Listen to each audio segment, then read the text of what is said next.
Hello बच्चों, let's read the question. The question says which of the following statements are correct. तो हमसे यहाँ पे पूछा गया है कौन कौन सी स्टेटमेंट हमारे पास करेक्ट है। भाई इसका की कॉन्सेप्ट देखते हैं। तो हमारे पास इसका की कॉन्सेप्ट होगा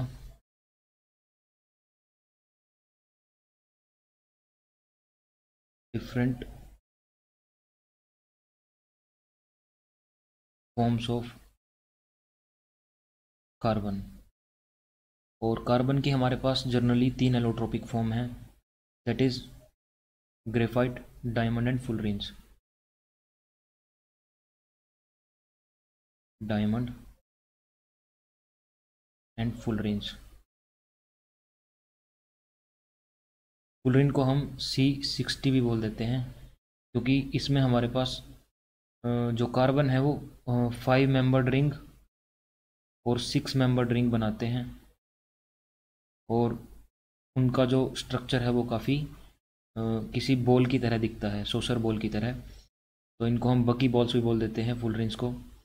और ग्रेफाइट जो है हमारे पास वो कुछ इस तरह से लेयर्स में प्रेजेंट होता है, यानी इसकी ऐसे लेयर्स होती हैं। से इसकी ये एक लेयर है, और जो दूसरी लेयर होगी वो कुछ इस तरह से हम दूसरे पेन से दिखा सकते हैं।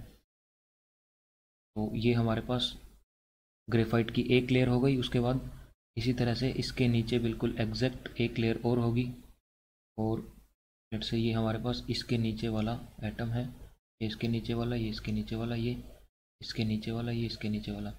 और ये इस तरह से हमारे पास फुलरेन ग्रेफाइट का स्ट्रक्चर होता है। और हमारे पास इसके अंदर अनसेटिस्फाइड वैलेंसी होती है कार्बन की। तो इनके अंदर हमारे पास डैंगलिंग बॉन्ड होते हैं। ग्रेफाइट के अंदर देख लेते हैं किस what are dangling bonds.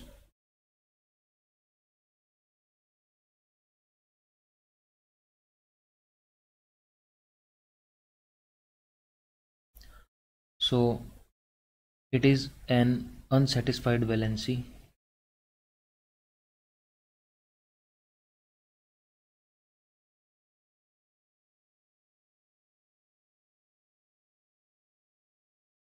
of an immobilized atom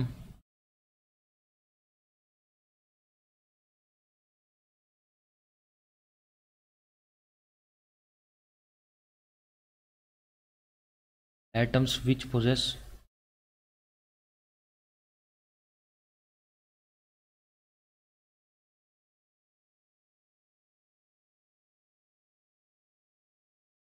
too few bonding parameters।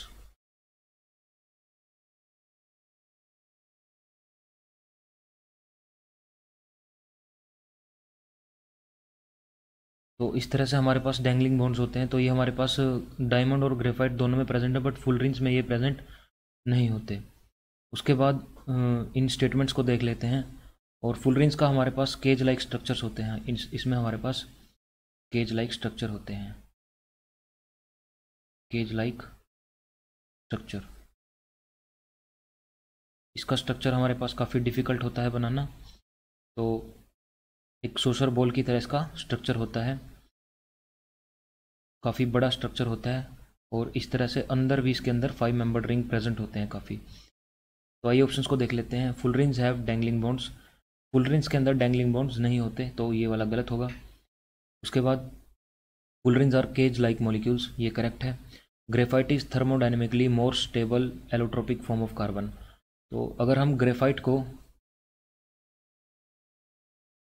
को कार्बन में कन्वर्ट करते हैं, सॉरी डायमंड में कन्वर्ट करते हैं, तो जो हमारे पास जो एंथैल्पी चेंज आता है वो हमारे पास पॉजिटिव आता है। यानी हमें ग्रेफाइट को एनर्जी देनी पड़ेगी डायमंड में कन्वर्ट करने के लिए। तो ऑप्शन हमारे पास full rings have dangling bonds ये गलत हो जाएगा, क्योंकि फुल रिंग्स के अंदर हमारे पास डैंगलिंग बॉन्ड्स नहीं होते, ग्रेफाइट के अंदर प्रेजेंट होते हैं वो। Full rings are cage like structure, ये हम देख चुके हैं, इनका स्ट्रक्चर जो है वो केज लाइक होता है, ये करेक्ट होगा। Graphite is thermodynamically most stable allotrope form of carbon. तो ग्रेफाइट हमारा सबसे ज़्यादा थर्मोडाइनमिकली स्टेबल है, तो ये वाली बात भी करेक्ट होगी। ग्रेफाइट इज स्लिपरी, ये यहाँ तक ठीक है, बट यहाँ पे हार्ड वर्ड आ गया, जहाँ पे यहाँ पे ये पूरे क्वेश्चन को पूरी स्टेटमेंट को गलत कर देता है। तो हमारे पास इसमें हमारा option B and option D Sorry, option B and option C would be the most appropriate option to this question. Hope you understand the concept well. Best of luck.